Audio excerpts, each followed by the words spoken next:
Now, when we think about the word trauma, it really begins to cause you to think about a lot of negative imagery, but I want to cause you to think a little bit deeper. Let's go to our whiteboard here. And when you think about the word trauma, I want you to begin to redefine this as a source of training.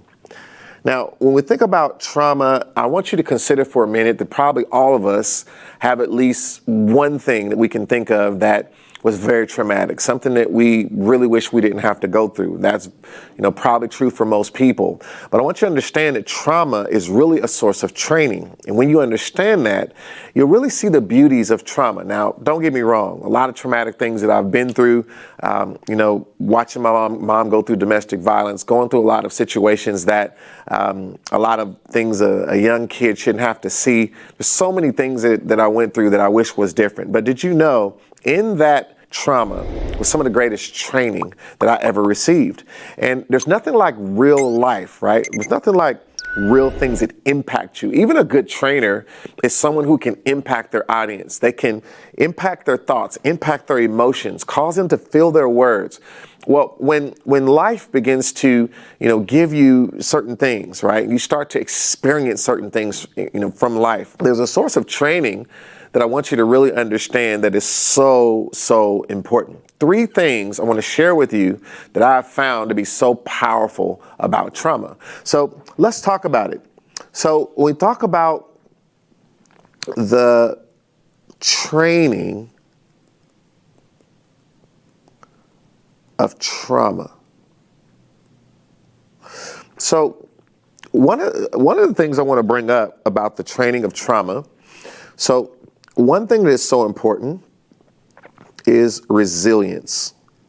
So when you think about resilience is something that, as you know, it's like someone who will always keep on going no matter what comes up.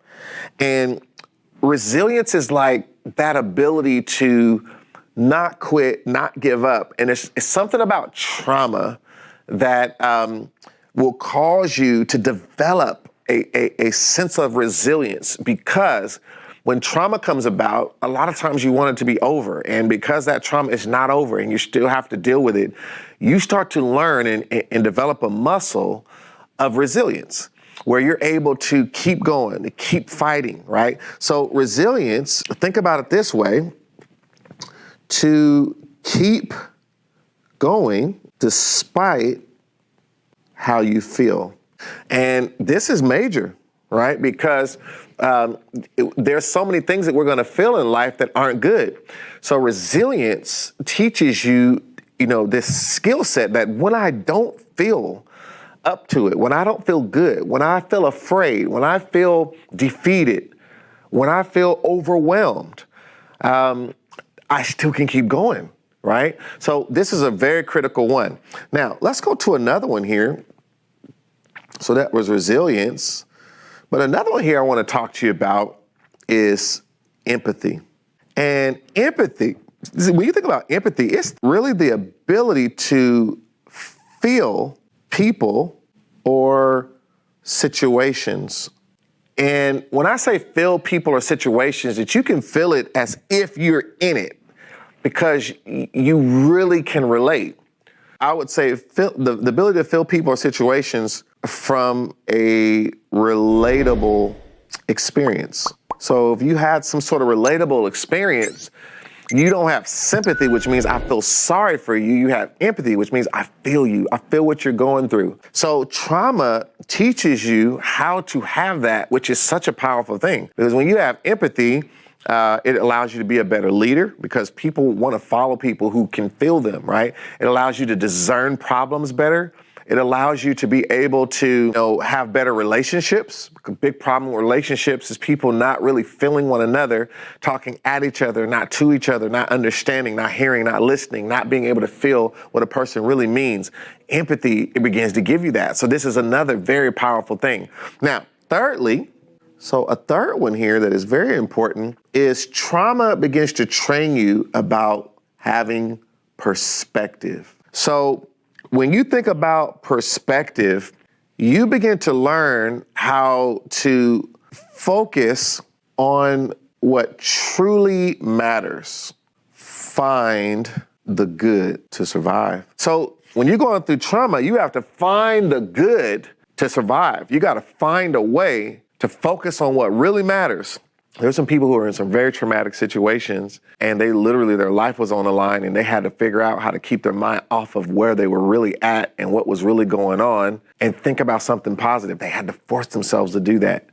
Some people were in a situation where they didn't have certain things, so they focused on what they did have. Some people, when they got to the point where they realized they couldn't change the dynamics of the situation, they figured out how to navigate their thoughts in a way that caused them to think about, here's what I can do. Here's what I do have. Here's what, is good about me. Here's what is still worth living for, right? And it's a skill set that is so powerful because you're in life, you're going to come up with so many things that impact you. So if you really understand how to focus on what truly matters, this will really begin to cause you to get through so many hard things because somehow you've developed this muscle that says, find the good and focus on it. Find what really matters. Don't focus on what you don't have. Focus on what you do have. Don't focus on what you don't have to work with. Focus on what you do have to work with. When you're able to do that, it's such a powerful, powerful skill set and weapon because life is going to throw things at you, right? It's going to be situations and times where you look at what's going on and it doesn't look so good, but that perspective, right? The change of perspective. So this is very, very key. Now I want you to notice something kind of interesting. You take these three words and take the first letter there, and let's go here. This actually spells out rep.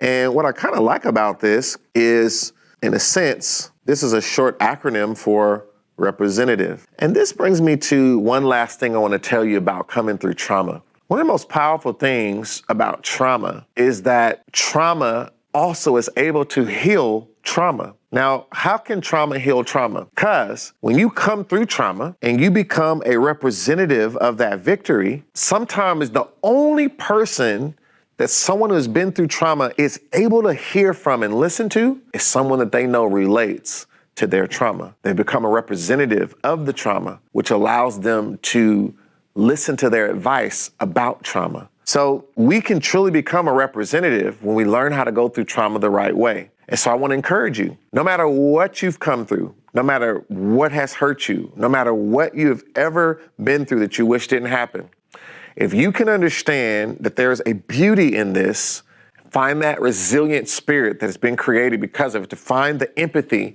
that you now possess because you know how it feels to be hurt or to go through something hard, to find that perspective that is able to keep going and to find a way to see the good in the bad, and then become a representative to help those around you come through the traumas that face them that you already know is possible to come through because your life is proof and a testimony of it.